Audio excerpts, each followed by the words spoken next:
দুনিয়ার মোহটা থেকে বের হয়ে আসেন। দুনিয়া কিছুই না, কিচ্ছু না দুনিয়া। সকালে আপনি না থাকলে আপনাকে বিকেলেই এরা মাটি দিয়ে আসবে।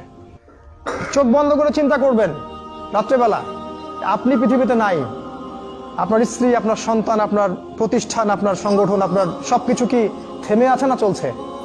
সব চলবে ভাই, কেউ থেমে থাকবে না, শুধু আমরাই থাকবো না। অতএব আমাদের কবরের চিন্তা আমাদেরকে করতে হবে।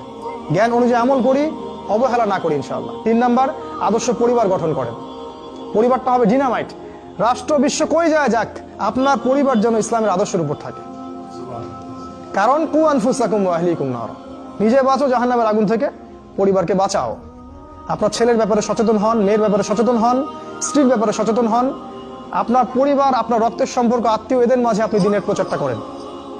কোথায় কে জাহান্নামে যায় যাক, ওটার পরের চিন্তা আপনার, ওটা চিন্তা আপনার করতে হবে না। এখন আপনি আপনার পরিবারের দিকে ফোকাস করেন।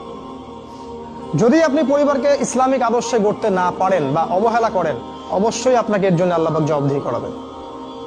হাদিসটা আপনারা সবাই জানেন, কুল্লুকুম রাইন ওয়া কুল্লুকুম মাসউলুন আন রাইয়াতি। তোমাদের প্রত্যেক ব্যক্তি দায়িত্বশীল, প্রত্যেকটা ব্যক্তি দায়িত্বশীল, এবং প্রত্যেকটা ব্যক্তিকে তার দায়িত্ব সম্পর্কে আল্লাহ পাক জিজ্ঞাসা করবেন কিয়ামতের মাঠে। একজন স্ত্রী তার ঘরের দায়িত্বশীল, স্বামী তার বাড়ির দায়িত্বশীল, সমাজের নেতা সমাজের দায়িত্বশীল, রাষ্ট্রের নেতা রাষ্ট্রের দায়িত্বশীল। সবাইকে সবার দায়িত্ব সম্পর্কে কিয়ামতের মাঠে আল্লাহ পাক জিজ্ঞাসা করবেন। উত্তর না দিয়ে কেউ এক পা আগাতে পারবে না, লা আল্লাহ, কখনো নয়। 4 নাম্বার, ইসলামের দাওয়াতটা প্রচার করতে থাকেন। যতটা জ্ঞান আপনি অর্জন করেছেন, আমল করছেন, পরিবার গঠন করেছেন, এখন আপনি ইসলামের দাওয়াত দিতে থাকেন। আপনার পরিচিত মহলেই দাওয়াত দেন, আপনার সাধ্যমতো দাওয়াত দেন। আমরা আপনাকে বলছি না আপনি দিন একদম প্রতিষ্ঠা করেন, কায়েম করেন, এই করেন সেই করেন, এটা না। আপনি দাওয়াতি কাজ করতে থাকেন, এবং দাওয়াতি কাজ করতে হলে আপনাকে নমনীয় হতে হবে। খুব কঠোর হলে দাওয়াতি কাজ করা যায় না। মানুষকে আল্লাহর দিকে ডাকেন, কোরআনের দিকে ডাকেন, সুন্নাহর দিকে ডাকেন। আমাদের মধ্যে ইখতিলাফ থাকবেই থাকবে, এটা আপনি দূর করতে পারবেন না, আপনি পারবেন না।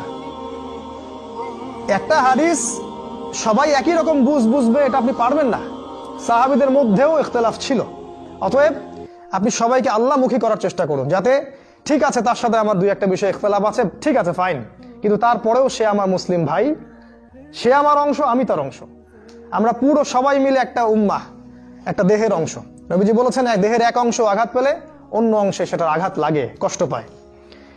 অতএব দাওয়াতি কাজ করতে থাকেন। আর 5 নাম্বার, ইসলামের এই আগামী সময়টা আপনার জন্য। এখন যা দেখছেন এই সময়টা থাকবে না ইনশাআল্লাহ। এখন আপনি যা দেখছেন আগামী 10, 15, 20 বছরে এগুলোর কিছুই থাকবে না ইনশাআল্লাহ, কিচ্ছু থাকবে না। আমরা চ্যালেঞ্জ করছি কোরআন সুন্নাহ দিয়ে। এখন যা দেখছেন আগামী 15-20 বছরে কিচ্ছু থাকবে না, এগুলা সব পরিবর্তন হয়ে যাবে ইনশাআল্লাহ তাআলা। আল্লাহ পাক তার রাসূলের মাধ্যমে জানিয়ে দিয়েছেন ইমামুল মাহদির হাতের সামনে ইসলামী খেলাফত কায়েম হতে যাচ্ছে। কেউ ঠেকাতে পারবে না, কেউই না, যত চেষ্টাই কেউ করে নেক না কেন। কিভাবে করবেন সেটা আল্লাহর ব্যাপার, আমরা সেটা জানিও না, কিন্তু করবেন এটা আমরা জানি। অতএব সামনের সময়টা আপনার জন্য।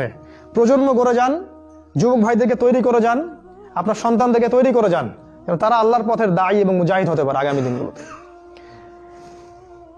আপনার জান, মাল, সময়, শ্রম যা আছে এটাকে দিয়ে আল্লাহর পথে একটু চেষ্টা করেন, কিছু করার চেষ্টা করেন। আল্লাহ পাক এই দিনটাকে আমাদের কাছে আমানত দিয়েছেন। কোনো নবী আর আসবে না, আমরাই এই দিনের ধারক এবং বাহক। তাই দুনিয়া নিয়ে যদি আমরা ব্যস্ত হয়ে যাই, দিনের ফিকির ছেড়ে দেই, তাহলে দিন পরাজিত হবে। দিন পরাজিত হলে আমরাও বিজয়ী হতে পারবো না, আমরাও ধ্বংস হব।